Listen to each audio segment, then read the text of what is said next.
for it. So kamo na ang bahala, ako ning i-plaster diha unya, then kamo na bahala kung asa ang inyong kuwaon. If you have a member in the church who is tuning online right now and you're interested, then you can ask your children nga naa diri nga magdala og kopya sa inyo ha. Pero naa sa inyo ang tuyo lang nato church nga ang pagbasa natog Biblia tigaan natog dako kaayo nga pagtagad. Nehemiah chapter 8 verses 1 to 12. If you are there, say amen. Amen. Verse number 1, let's read together from verse number 1 down to verse number 12. Everybody go. And all the people gathered themselves together as one man unto the street that was before the water gate. And they spake unto Ezra the scribe to bring the book of the law of Moses, which the Lord had commanded to Israel. And Ezra the priest brought the law before the congregation, both of men and women, and all that could hear with understanding upon the first day of the 7th month. Verse 3, and he read therein before the street that was before the water gate from the morning until midday, before the men and the women, and those that could understand, and the ears of all the people were attentive unto the book of the law. Verse 4, and Ezra the scribe stood upon a pulpit of wood, which they had made for the purpose, and beside him stood Mattithiah, and Shema, and Ananiah, and Urijah, and Hilkiah, and Maaseiah on his right hand, and on his left hand Pedaiah, and Mishael, and Malchiah, and Hashum, and Hashbadana, Zechariah, and Meshulam. Verse number 5, and Ezra opened the book in the sight of all the people, for he was above all the people. And when he opened it, all the people stood up. And Ezra blessed the Lord, the great God. And all the people answered, Amen, Amen, with lifting up their hands. And they bowed their heads and worshiped the Lord with their faces to the ground.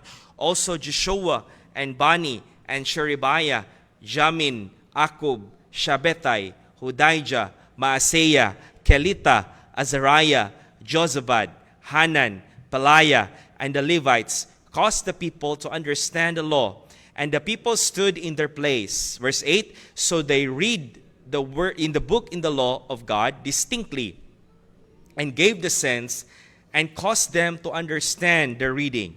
And Nehemiah, which is the Tertiata, and Ezra the priest, the scribes and the Levites, that taught the people, said unto the people, this day is holy unto the Lord your God, mourn not nor weep. For all the people wept when they heard the words of the law. Verse 10, then he said unto them, go your way, eat the fat, and drink the sweet, and send portions unto them for whom nothing is prepared. For this day is holy unto our Lord, neither be ye sorry, for the joy of the Lord is your strength. Verse 11, so the Levites stilled all the people, saying, hold your peace, for the day is holy, neither be ye grieved. And all the people went their way to eat and to drink, and to send portions, and to make great mirth, because they had understood the words that were declared unto them. The title of our message tonight, what does God's word requires? What does God's word requires? And I believe with all my heart that it is God's will that we will be faithful in our Bible reading. Kitang tanan ning sinati ta nga dunag yoy unseen, invisible evil force that every time when we decide to read our Bible, there is that opposition. Naagi mo babag sa panahon nga magtinguha na ka nga mobasa sa Biblia, ayaw gyud kalimot niini. Ang kontra dili siya mosugot nga imong abrihan ang imong Biblia. Moabot ang katulgon, amen. Moabot ang cellphone ay mukalit og chat. Pagtingog, wala na dayon ka nakabasa. Mukalit og nay manawag sa imuha. I mean, basin unsa na lang ang gamiton sa yawa just to distract us, aron dili ta makahatag og panahon sa pulong sa Ginoo. But say amen if you agree with me nga ang kabubuton sa Ginoo nga magbasa ko sa iyang pulong. It is God's will that we would spend time with His Word. And so tonight here in our text, imong makita diri church nga ang mga tao grabe ang ilahang desire para sa pulong sa Dios. Father God in heaven, I pray that you will bless this brief and short message. You would speak to them, dear Holy Spirit. Encourage them to read their Bibles. I pray tonight nga kaning mga Bible reading plans kanadiri nga akong giandam, Lord. I pray that your people would respond. And Lord, your people would take time and make a decision tonight that they would seriously, faithfully read your word. And Lord, for a long time, we've been spending our time with nonsense things and Facebook and social media and other things, Lord God, that will not help our spiritual life to grow. Lord, I pray nga karong gabi, Amahan, ikaw mag-express sa mga katawhan that we would go back and spend time and repent and be able, Father God, to decide that your word would be our priority from this day forward. We commit and entrust to everything. In Jesus' name I pray. Amen and amen. You may be seated, please. What does God's word or the word of God requires? Nehemiah chapter 8 speaks about the time after the walls of Jerusalem was rebuilt under the leadership of Nehemiah. The Bible says in chapter number 6 that the wall was finished in 52 days. And then, ingon ng pulong sa Ginoo, after the wall was finished, the Bible says in chapter number 7 in the book of Nehemiah, it says here that Nehemiah gathered the people. Gitapok ni Nehemiah ang mga katauhan, ang tanang mga Hudiyo, for a census. So it's like a recording of the genealogies, the recording of the people nga mupuyo sa sulod sa syudad. So girebuilt ang walls, and now they're going to rebuild the city of Jerusalem with a wall, and then ang mga tao nga mupuyo, gibutangan na nila og mga listahan sa ilahang mga ngalan. Kung kinsa ang mga lumulupyo, ana nga dapit. And so, after that, ingon ng Bible, the Bible says that the people, after they were all gathered together, we see something that never happened for a long time. For a long time, they were living in captivity. For a long time, they were living somewhere in the modern day Iraq. Dito ang mga Hudiyo gipangkuha sa mga Assyrians and sa mga Babylonians, and then for 70 years, the Bible says that they were there and they were hungry for the word of God. Yes, they were praying. Yes, they were used by God there, just like Shadrach, Meshach, and Abednego. Pero lahi ragyod nga naa ka sa imong kaugalingon nga nasod. Lahi ragyod nga naa ka sa imong kaugalingon nga templo, sa templo nga gibuhat sa Ginoo sa time pa ni Solomon og hangtod sa sunod nga mga hari. Lahi ragyod mga kaigsuonan nga ang mga Kristohanon maghatag og panahon sa pulong sa Dios.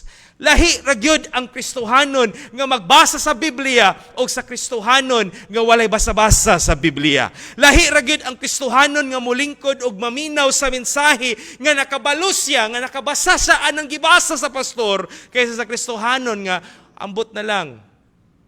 Ultimo ang nagbuhat sa arka si Moses, dili si Noah. And so the Bible says that after the people gathered together, God used this time for the people to hear the word of God.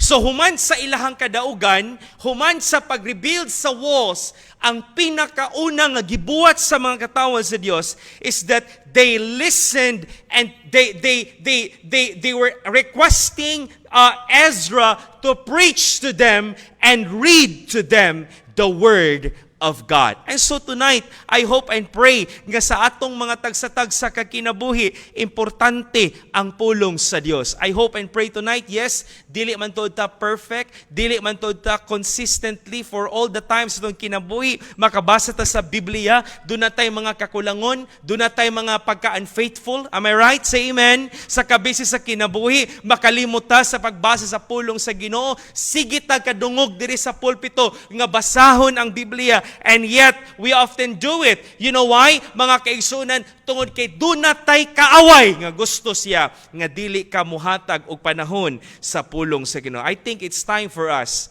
to get serious with our time for the Word of God. And so, number one, we see that what does God's Word requires? Number one, it requires an appetite. It requires love. It requires desire. It requires delight. Walay ni isa nato diri mga kaigsunan nga hagdaron pa kung naay litsyon diha sa atubangan kabalog yung ka nga anighuman sa pagampo atake na gyud na diretso. Amen ba?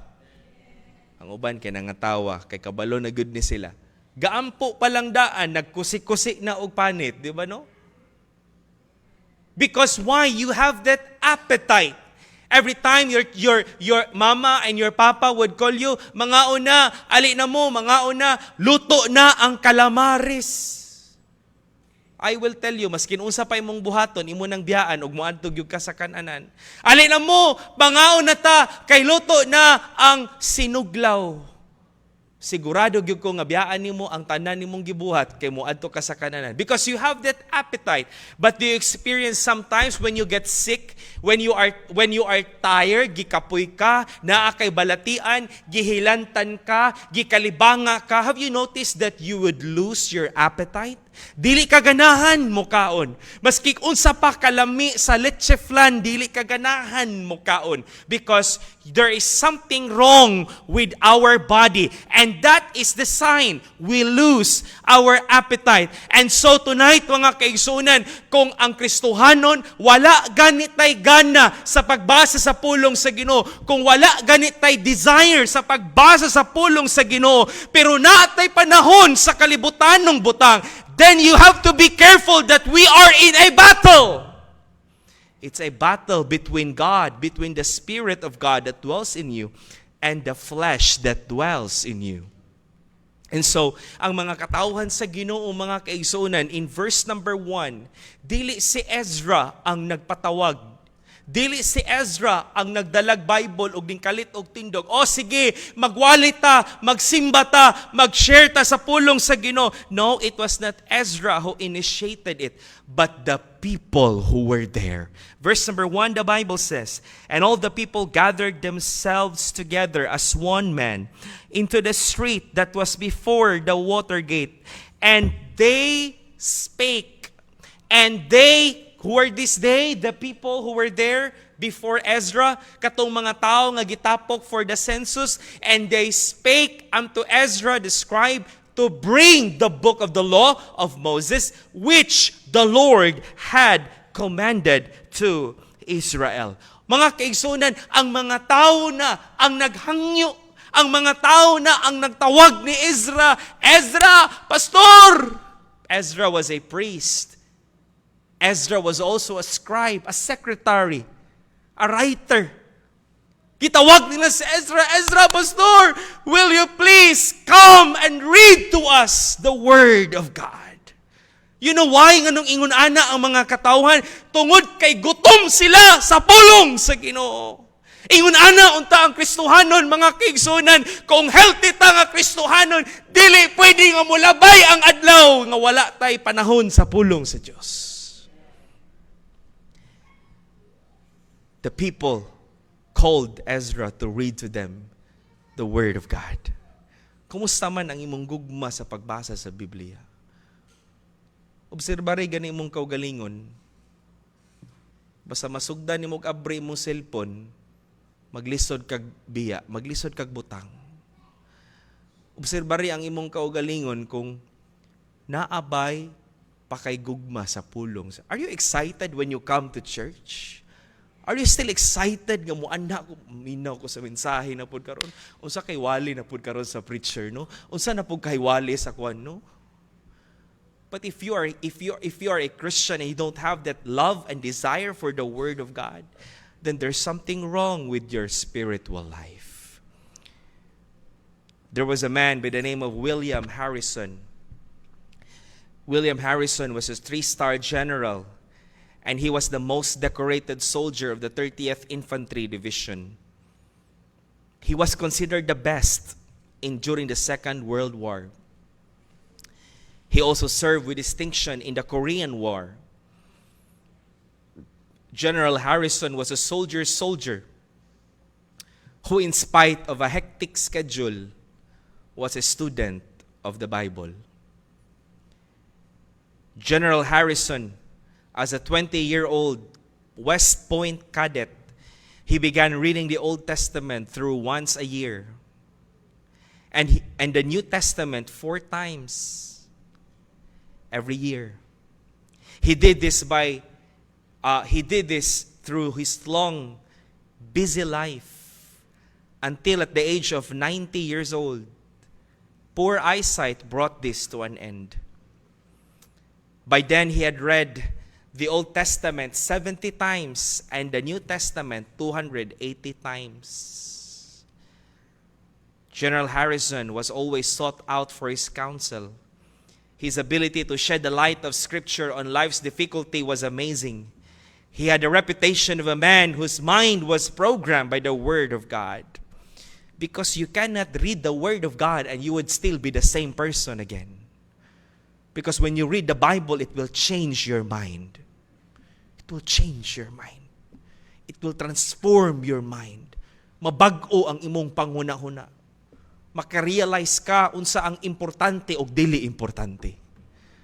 Kabantay mo na yung mga Kristohanon, sige gukod sa mga dili importante, unya gibiyaan ang importante. The Word of God will change. And so this is what happened to him.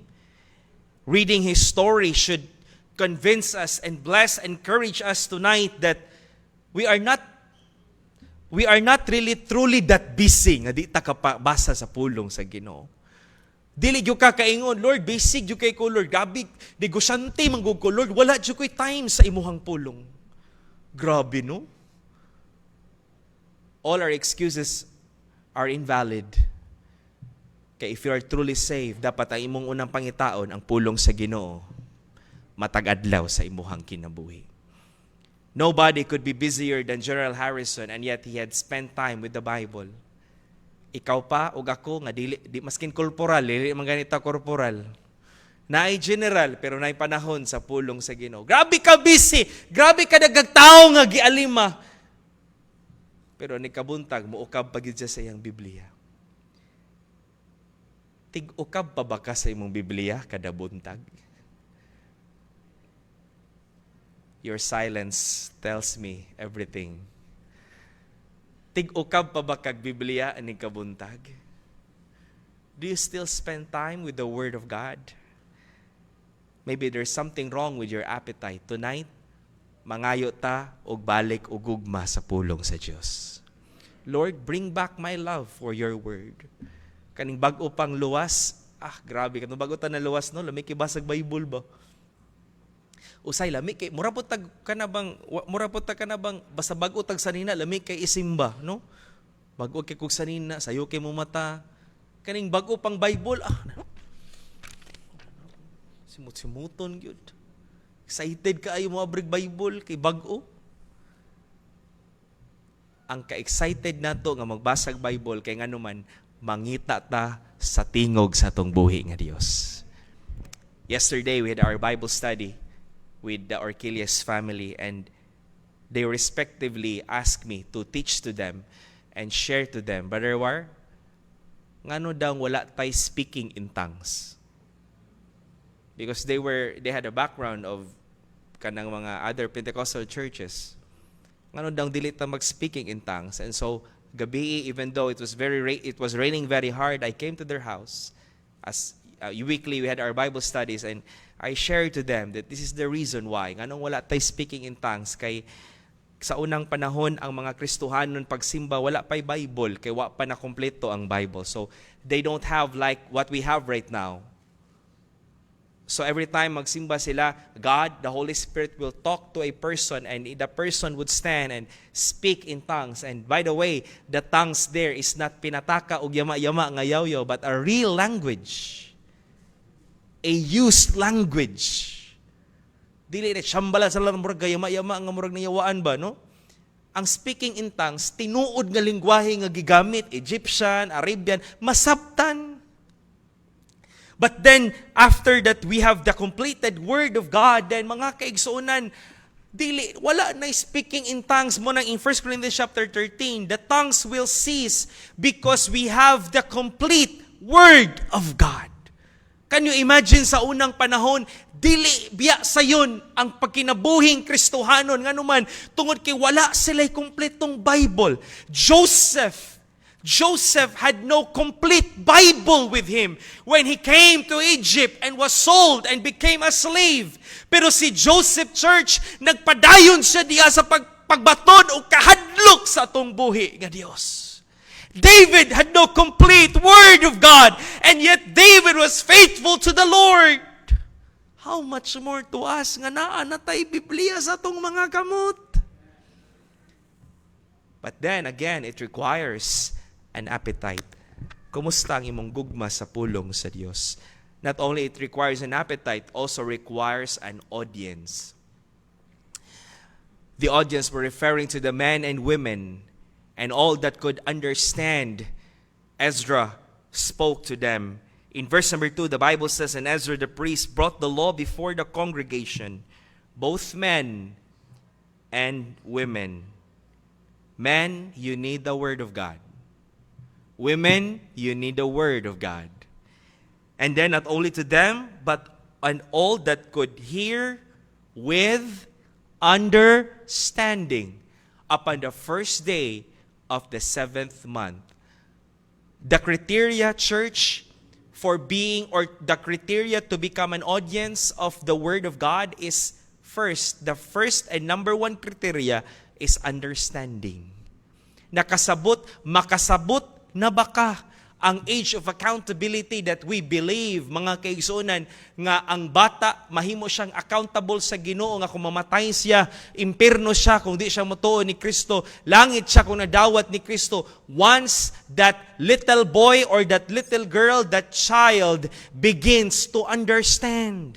And that's what we call as the age of accountability. The age where you gain that discernment and reason and wisdom.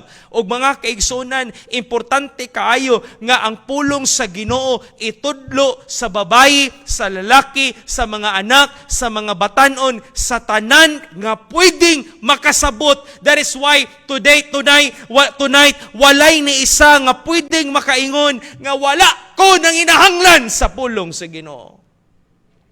Kanang Biblia, pastor, para na sa mga lalaki. Kanang Biblia, pastor, para na sa mga alagad sa Ginoo. Ako dili man ko pastor, nganong magbasa mo ko Bible, nganong dili man ko alagad sa Ginoo, nganong dili man ko magwawali, dili man ko Sunday school teacher, nga di ko magbasa sa Bible, pastor, oy, kamura na, hala ka. Ang Biblia, church, para sa tanang mga Kristohanon. If you are truly saved, then you better decide tonight that you would be an audience to the Word of God. Not only that the Word of God is important to be heard by men and women, ato masabtan mga kaigsunan nga ang pulong sa Ginoo tungod kay iwali siya sa sulod sa church, then we should be in the church every time there is a church service. Every time there is a worship, every time there is a conference. And I sympathize the pastors who were hosting missions conference, and there was one time nag-appeal mig missions conference, then iyang gipang kasaba niyang mga membro, iyang gipang storyahan niyang mga membro kay wala sila dito ang uban sa missions conference. And the pastor was telling the people that kabalo ba mo nga kani nga conference para ni sa mga members sa church? And I've always tell that here in the church that sayo palang daan atong miaging tuig, wala pa'y January, nag-ingon ako daan sa inyo church nga mag-leave mo kung pwede mahimo, pag-file mo og leave, pag-absent mo kung pwede, kay ang pulong sa Ginoo dili kabayran og kwarta. Wala ta nagasto og 500,000 para lang mahimong sayang, para walay epekto sa kinabuhi. Nagasto ta mga kaigsunan, nagkuha tag mga magwawali. They are credible enough to preach to us about the missions and about supporting missions and sharing the gospel and soul winning, because mga kaigsunan, gikinahanglan nato ang pulong sa Ginoo. There was a person, a man, an actor, But this actor does not believe in God. An agnostic actor by the name of Fields. Usa ka adlaw, si Fields, nakakita siya Bible sa dressing room while he was preparing. Di ba na mga artista na may mga dressing room sa likod? Kuha siya Bible o nagbasa siya. Unbeliever ha. Ang iyang kauban sa trabaho nga artista, nakitaan siya. O pagkakita sa iya ha, kisado niya dayon. Ingon ang katong amigo, iyang kauban siya, "What are you doing?" Ana siya, "I'm looking for a loophole. I'm looking for a loophole. I'm not reading it. Wa ko nagbasa sa Biblia. Nangita raman kog sayop kung naabay sayop ang Biblia." Can you imagine, even the unbelievers, they need to hear the Word of God. Muna nga, mangimbitar gyud ta every Sunday, special Sundays, anniversaries, missions conferences, we would invite even our unbeliever nga mga loved ones because dili lang ang mga luwas ang kinahanglan sa pulong sa Dios. Even ang mga walay Dios nanginahanglan para sila makaila sa tinuod nga Dios. Amen? And the true God is revealed here in the Bible, and the true God is not Allah. The true God is not Buddha.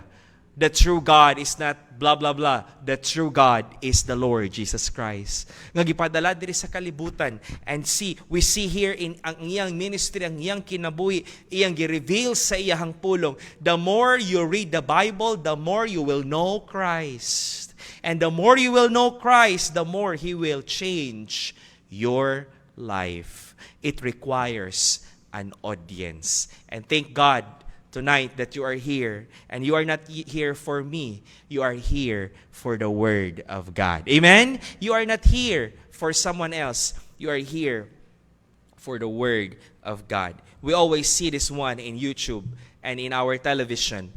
This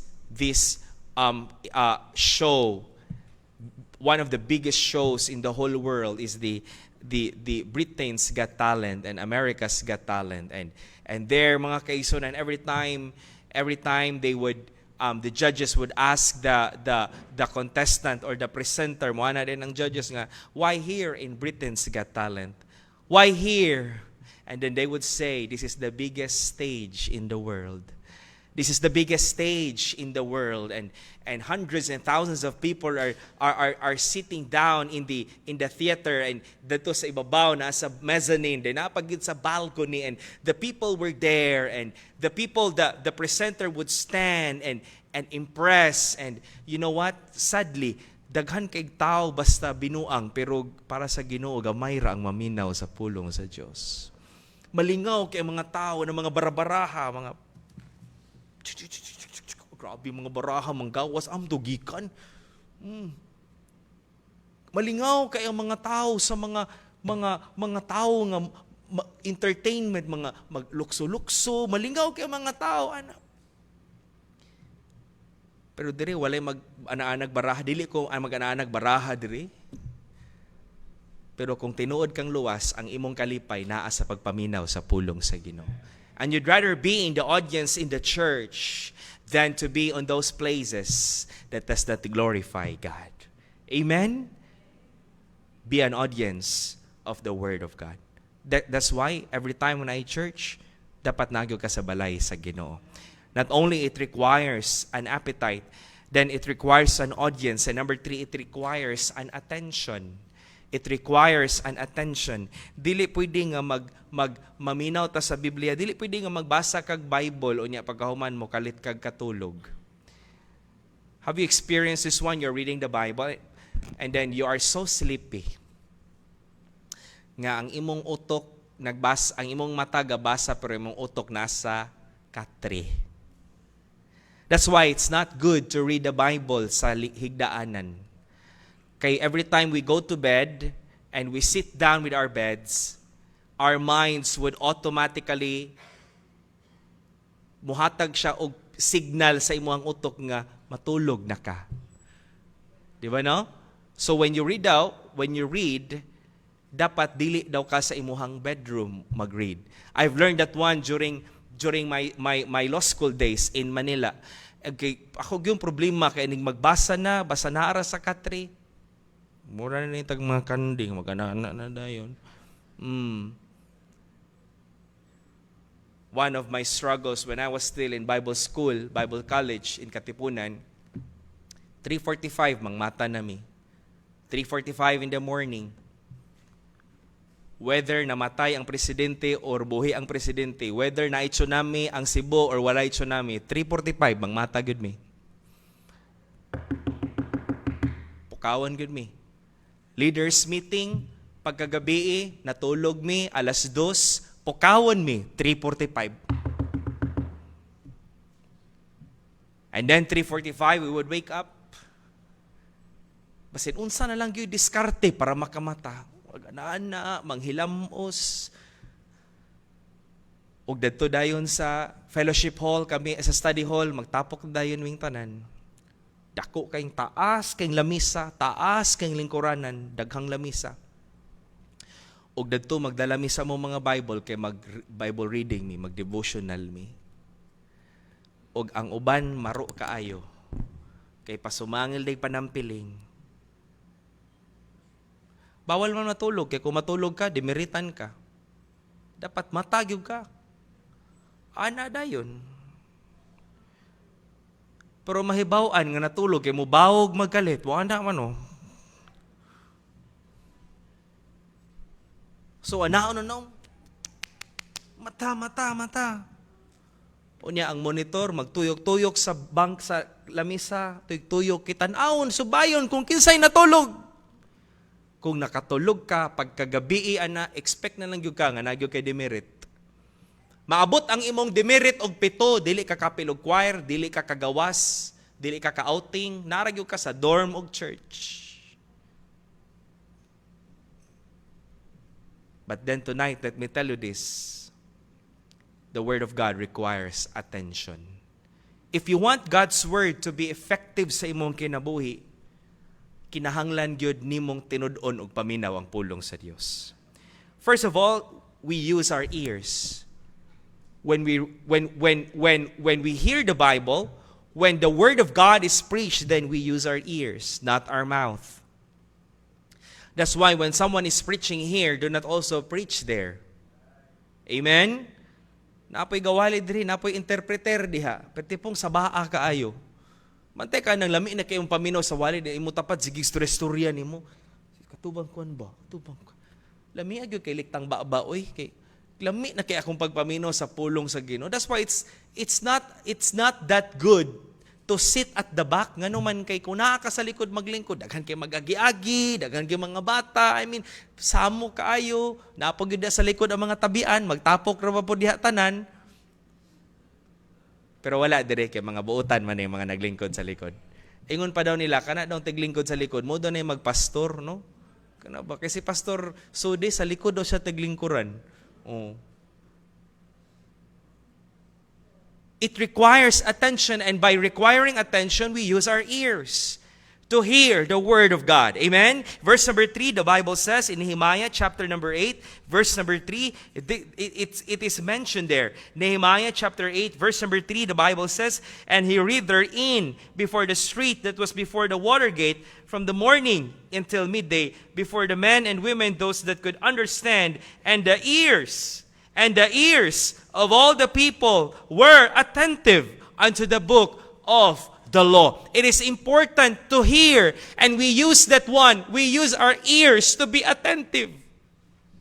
Unsa gyud, unsa ba? Kanang maminaw bitaw ka.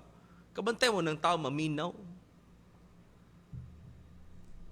Maminaw ka sa unsay gitudlo sa imong maestro og maestra, imong naong dili na madrawing kay wa ka kasabot unsa imong gipaminaw. Si Sir Orbita kay nag-eskwela magyud niglo.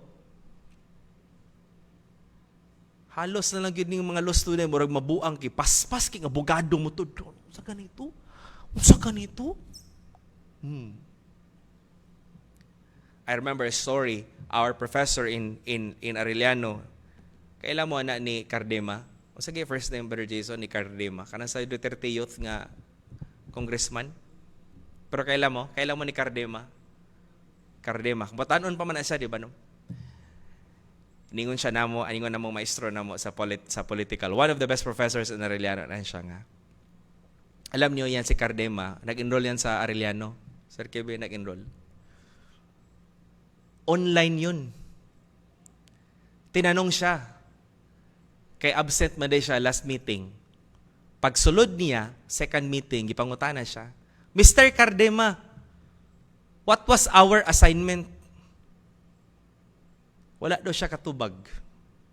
Kabalo ka, Brother Joffer, ning biya sa Zoom, ning undang og eskwela. Kaya wala siya katubag. Difficult. It's difficult when we are not attentive. It's difficult when we do not use properly our ears. And so, gamito nato atong dalunggan sa pagpaminaw sa pulong sa Ginoo. Amen? Ayaw gisugot din ay distraction. That's why put up your phones, i-off imong phone, i-silent ba imong cellphone diha? Pwede po i-silent imong baba. Ani magtudlo ta sa mga bata, di ba? 1, 2, 3, zip. Di ba no? Ang kalo ni Lolo, ang antipara ni Lola, ibutang sa paa, aron maminaw sa istorya para ang mga bata, dili na dayon magkiat-kiat. Because we want them to be attentive. How much more to us, mga adults, mga kaigsunan, kinahanglan yun natong seryosohon o paminaw ang pulong sa Ginoo. Then we use ears, then we use the pulpit. Verse number 4, ingon ng Biblia, biblical nga naagi pulpit. And the pulpit here is made of wood. Verse number 4, and Ezra the scribe stood upon a pulpit of wood, which they had made for the purpose. And the purpose for the pulpit, so that ang mga tao nga maminaw, the audience were attentive only to one person in the pulpit. So dito ang mga tao padulong ni Ezra. And remember, this is not just hundreds of people. We are talking about thousands of men and women. According to the study, according to chapter number 7, there were around more than 42,000 people nganing uli gikan sa Babylon pauli sa Jerusalem. So we are talking of thousands of people, and Ezra was lifted up. Siya ang nasa ibabaw para ang mga tao ang iyang atensyon tuwa ngadto sa pulong sa Dios. And then beside Ezra were people who were preachers and Levites who would assist Ezra in sharing the gospel, in sharing the word of God, tungod kay dili makaya nga si Ezra ra ang muwali sa pulong sa Dios. That's why I thank God for the men of the church here, and for our Sunday school teacher, and for our professionals who were used by God in preaching the word of God. Kay church, dili magsilbi nga ang pastor gimuwali sa pulong sa Ginoo. Dili sumhan biya pud ta kung pirming inununan ang atong sudan. Amen? Hello? Sumhan biya pud ta nga magsige tagpaminaw. Nindot biya po ning mukaon taglain nga putahe. Amen? Munang na missionary nga man alidri preach to us the word of God, because gusto mi mukaon og lain nga putahe. Lain ang putahe kang Pastor June, lain ang putahe sa Sunday school, lain ang putahe ni Dr. Dexter Amancio, lahi ang putahe ni Brother Danny Lumikay. Lain-lain og pamaagi, lain-lain og working og paggamit ang balaang espiritu, but nevertheless it is still one word, the word of God. We use preachers. Verse number 4, these are the people nga naa sa taparan ni Ezra to encourage him and telling Ezra, we are here, we are supporting you, we are here beside you, we are here supporting you and willing to help you in preaching the word of God. Who are these people? Matataya, Shema, Anaya, Urijah, Hilkiah, Maaseya, and then on his right hand and on his left hand, Pedaiah and Mishael and Malchiah and Hashum and Ashbadana and Zechariah and Meshullam. Verse number 7, these were the Levites who would help him in preaching and explaining to them or expounding to them the word of God or the law of God. Verse number 7, ingon ng Bible, also Jeshua and Bani and Sherebiah, Jamin, Akub, Shabbatai, Hodijah, Maaseya, Kelita, Azariah, Jozabad, Hanan, Peliah, and the Levites caused the people to understand the law, and the people stood in their place. Og salamat ta sa Ginoo, mga kaigsunan, nga dunay mga magwawali nga gigamit sa Ginoo, capable of feeding to us the word of God. I thank God for all our preachers. Every time I message them, Brad, okay ra ba mo? Okay kani nga schedule, pwede ba kamoy magpakaon sa mga Kristohanon sa pulong sa Dios? Tungod kay kining pagwali, nagpakaon ang magwawali sa mga naminaw sa simbahan, sa pulong sa Dios. Then we use the preachers. And then number 4, the fourth one is we stand in reverence to it. That's why when we have the Bible, when we read the Bible, we always stand. Because ingon ng Bible in verse number 5, ingon ng Bible in verse number 5, and Ezra opened the book in the sight of all the people, for he was above all the people. Kaya naman siya pulpit. And when he opened it, look at this, all the people stood up. When Ezra opened the law of God, ang mga tao nanindog sila. Nganuman, kinahanglan natong tahuron ang pulong sa Diyos. We stand in reverence to it. That's why it's biblical. We always say here, manindog tang tanan, isip pagtahod sa pulong sa Ginoo, abrihan na to atong mga Biblia, because mga kaigsunan, it brings reverence to God, to the Word of God. Then, not only we stand in reverence to it as we bring it under our attention, mga kaigsunan, the last thing is that after that, after we heard the Word of God or we read the Word of God, then we make a response to it, or we respond to it. We make a decision out of the things that we have heard. That's why ingon ng Bible in verse number 6, ingon ng Bible, we have the word amen. And we use that word amen here in the church. We do not use that word amen in our classroom. That's why there is a church, pag ingon og amen, amen yun. Nga naman, kanang muingon tag amen, nagpasabot na, pastor, buhi pa mi. Pastor, wa ka nag-inusara, pastor, naminaw mi, padayon, pastor. Pastor, sakto na, alas 8 na. Muna ituyuan ng amen. Ug di jud ko makalimot nga nagpakaulaw gyud ko sa Kulumban o sa kaadlaw sa kong kinabuhi. Nga nag-demonstration mi, nag-class demonstration mi unya. Siguro ato nga time kay I was on the peak of my studying the message para pagka Sunday. And then natunong ba nga busy kaayo. So, giingon ko, okay class, please stand. Let's start. Let's have our opening prayer. Na naman sa mag-class demonstration as if maestra ka, maestra ko, or maestro ko, unya ako mga classmate, ako mga estudyante.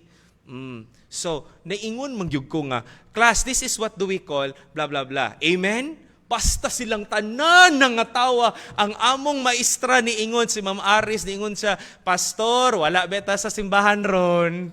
Na beta sa klase ron. We can only use that word here. Muna nga, amen yun. Abrihi yun ng imong baba. Amen. Munang kanang atong mga biyaan na nato ng mga pisting mga yawa diha, ato nang ilisag, amen. Amen mong mga anak mo, di mo masugo. Amen kang asawaha ka. Kaong banaha ka, amen. The word amen is mentioned here in verse number 6, ingon ng Bible.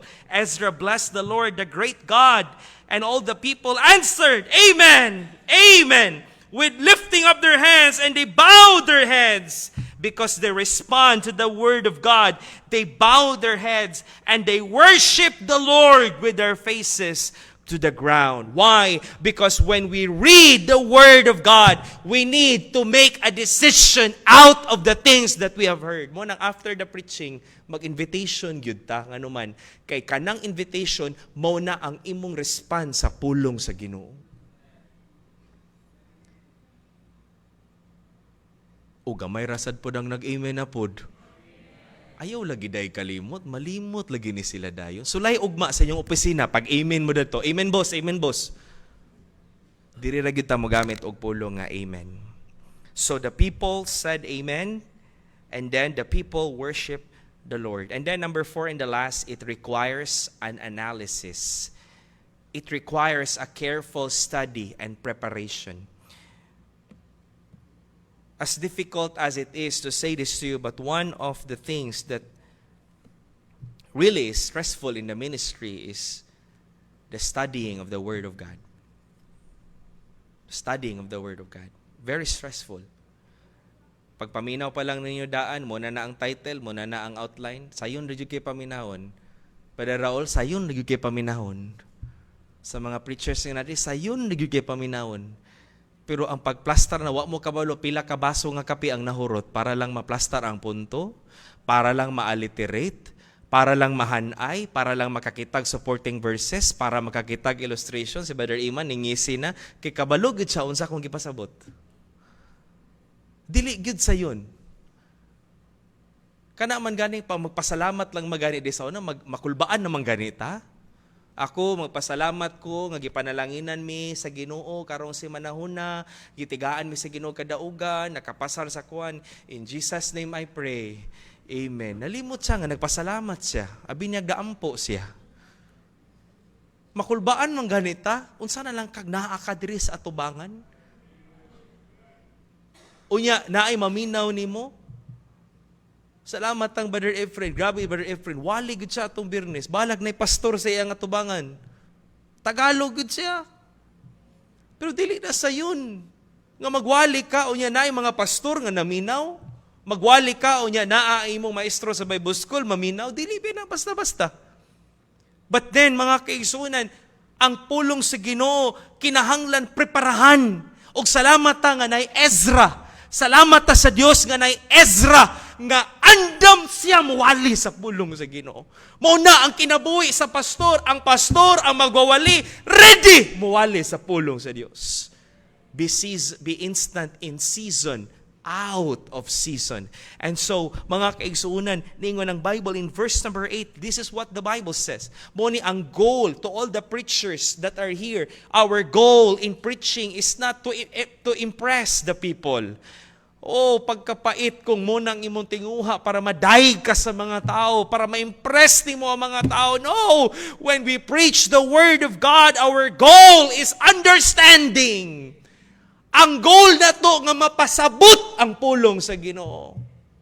Kung dili makayag alliteration, ayaw i-alliteration. Kaysa naman mo gamit kag mga words nga wa na nakadimao, di na masabtan, mura na tag naa sa university ani. Use simple words because our goal is to convey the message of the people. Wala ta diri for our glory, nata sa glory sa Ginoo. Nata diri para sa himaya sa Ginoo. And this is our goal, verse number 8. Verse number 8, ingon ng Bible. So they read in the book, in the law of God distinctly. They divided the words and expound them, gave the sense, and cause them to understand the reading. Mo na goal nga makasabot ang mga tao sa giwali. Mo nang lisod kayo kung ang gawali wa siya kasabot sa iyang giwali. Unsa na lang ka ang naminaw sa iyang giwali? That's why kinahanglan og preparation. Kinahanglag analysis. And so what happens? After the proper analysis and the truthful preaching of the Word of God, it will result in understanding. Makasabot ang mga tao. And that is a fulfilling thing sa kinabuhi, sa alagad sa Ginoo, sa magwawali nga, nakasabot ang mga tao sa mensahe sa pulong sa Dios. Gingnan mi sa mga maestro, the pastor of, sa ngalan anang kwan, Pastor Ben Pila, Pastor Ben Pila nga church sa Cebu City. Fortress ba na iya dia? Fortress Bible Baptist Church. Maestro na mo sa Bible School, giingnan gyud mi niya na siya nga. Ayaw gyud ko ninyo pakit-a nga magwali-wali mo sa bukid, mag-English mo, magsuon-suon mo sa mga Amerikano nga magwali dire nya yung mga naminaw niya mga Bisaya. Atoon gyud mo sa pulpito panglaparuhon gyud mo dito. It was just kanang gitawag og an overstatement of kanang iyang gusto nga emphasize sa mo ba nga kung ang inyong naminaw Bisaya, pag binisaya mo. Ayaw pag English, kay narabatay mentality, kitang mga Pinoy, basta mag-English, bright.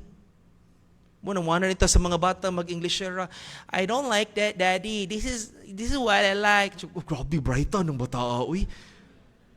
Wala pa ita po, ay mura rin na tumbasyon sa pagka-bright. Muna ang atong mentality na to. Pero sa ubang naso, dilingon, ana. In other countries, no. They love their language. They love their own language. So, gibagay-bagay, kung Bisaya ang naminaw, pag Binisaya. Kung ang imuhang mensahe, bag-o nga mga Kristohanon, isimple ang imuhang mensahe para makasabot ang mga Kristohanon. Kung ang imong mga membro, kung ang mga naminaw, sagol na ay luwas, na ay dili luwas, hala, ibagay ang imuhang mensahe. Ibagay ang imong audience sa mga naay mga kung naa kay mga daghan nga mga professionals, ibagay kay naapoy uban nga mga dili professionals. Ingon ana kay laborious ang pagtuon sa pulong sa Ginoo, pero mga kaigsuonan, ang pinakanindot kung paghuman sa mensahe nakasabot sa pulong sa Dios. Because that's the goal. They understand the Word of God. Verse number 9, the Bible says, after the reading of God's Word, nanghilak sila. Nanghilak ang mga tao nga nakadungog sa pulong sa Diyos.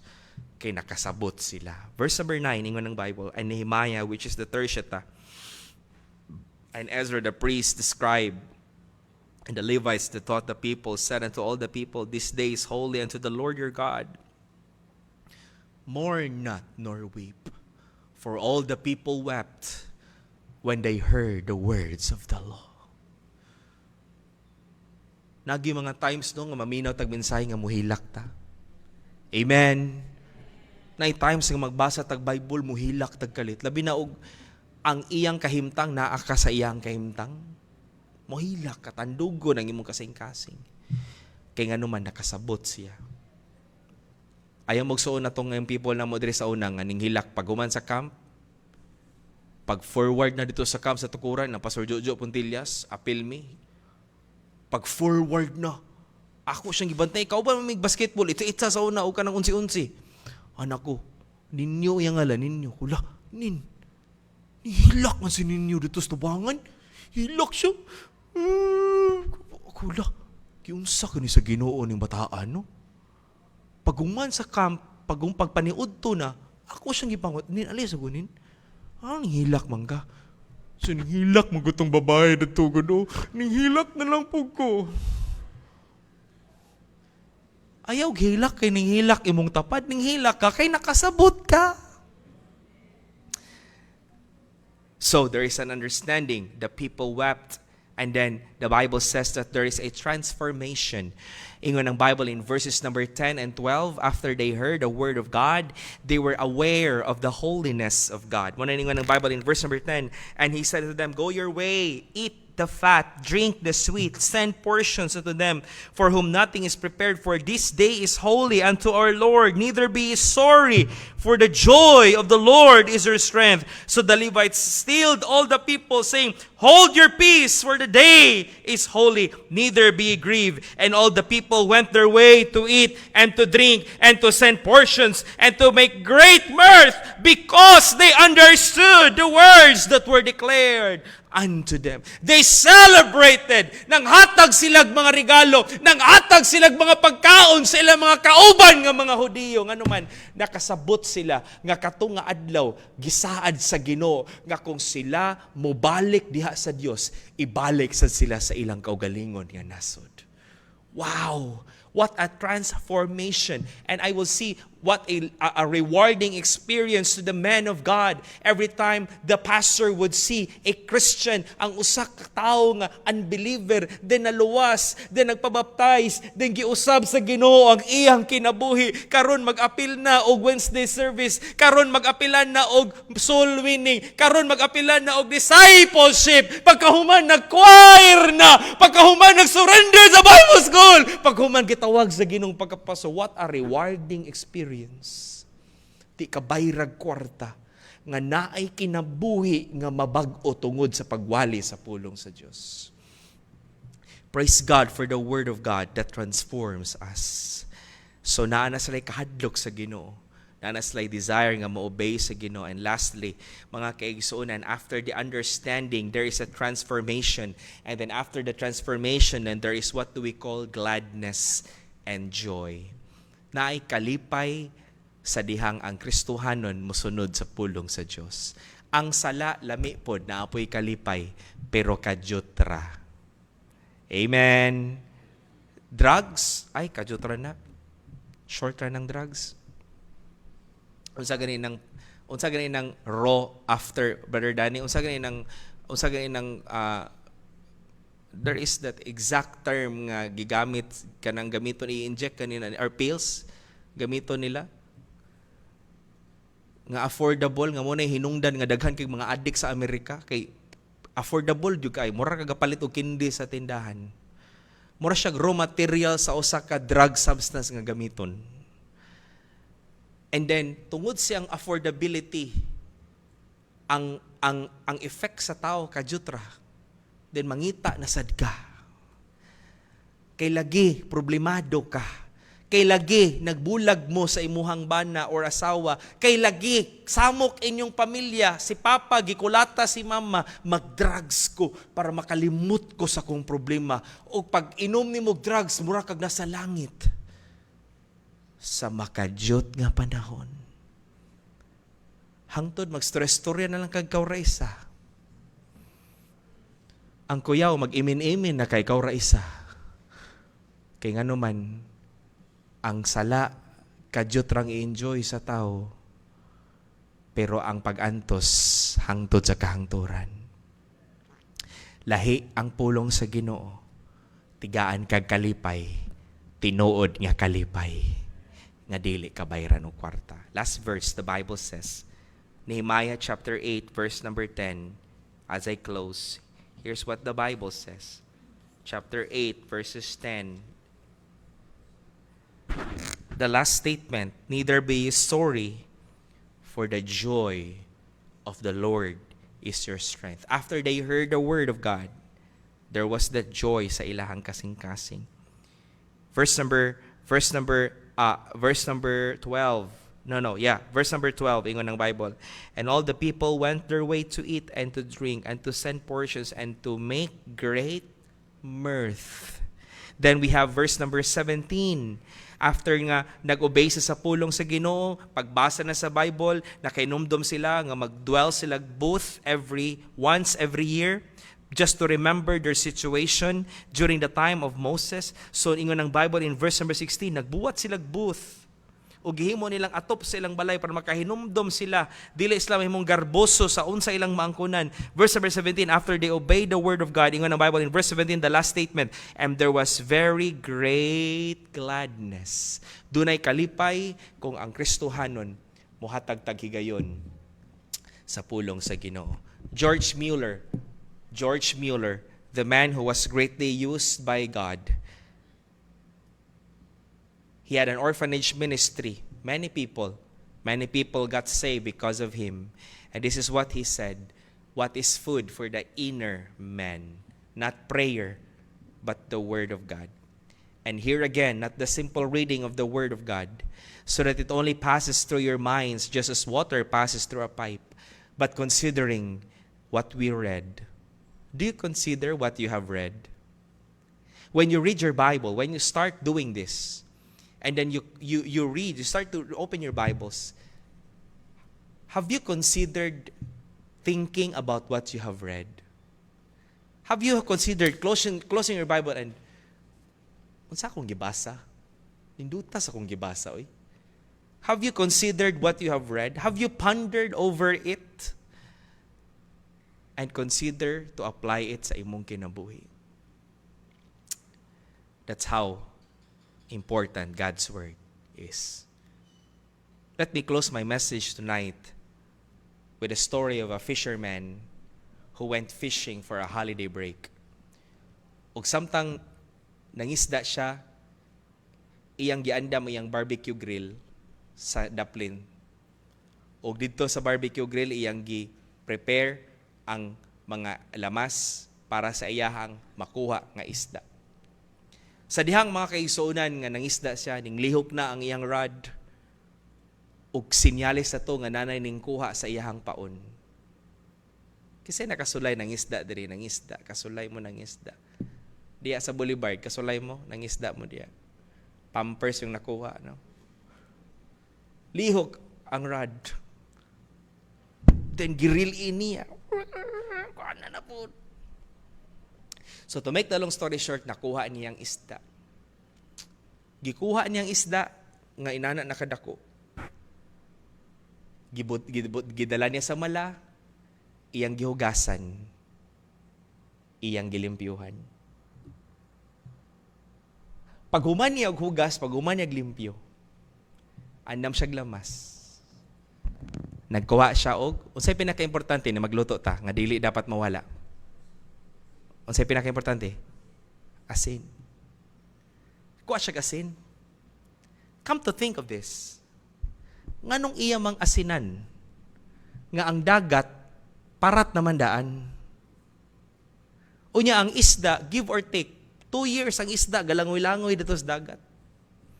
Siya ng 2 years, wa siya na marinate og asin. Have you thought about it? Pero sa diha mga kaigsoon, di ba? Ang uban na to, hiwaan pagay na to na iyang lawas. Asinan, pahiran og asin. Kanong asinan pa man nga ang isda, gikan naman na sa parat. Kaya ang isda, masking pag naa siya sa parat, ang asin, ang pagkaparat, wala ning sulod sa iyahang lawas. Am I right? Bas hindi na mo mag-asin ha, ni magluto mo ha. Ang isda, asinan, anig magluto ta. Kay basking pagparat ang dagat nga gilanguyan sa isda. Ang pagkaparat, wala ning sulod sa lawas sa isda. In the story, kita ang isda. Naata sa kalibutan nga pirting parata. Daghan kaayog mga temptasyon. Daghan kaayog mga kahilayan, daghan kaayo og mga panglantaw nga dili iya sa Ginoo. Pero kung atong proteksyonan ang pulo atong kinabuhi sa pulong sa Dios, ang mga butang sa kalibutan dili siya musulod sa atong mga kinabuhi. That's why tonight you need to cover and insulate yourselves with the Word of God. It's not about money, it's not about your brains, it's not about unsa imong ability or skill. Mao ni ang proteksyon sa Kristohanon. Para ang sala dili mosulod sa atong kinabuhi. Psalm 119 verse 11, Thy word have I hid in mine heart, that I might not sin against thee. Without this, musulod ang kalibutan sa atong kasing-kasing. Ayaw gyud sugot nga Kristohanon ka, pero kalibutanon ang imong kasing-kasing. Kristohanon ka, pero imong huna-huna materialistic. Kristohanon ka, pero ang imong kinabuhi, lunlun rap pangapangandoy aning kalibutana. Tugoti ang pulong sa Ginoo nga mousab sa imong kinabuhi. Heads are bowed, eyes are closed, no one looking around. As the piano plays softly tonight, is there any tonight who would desire, Pastor, I want to faithfully make the Bible as a part of my daily life. By God's grace,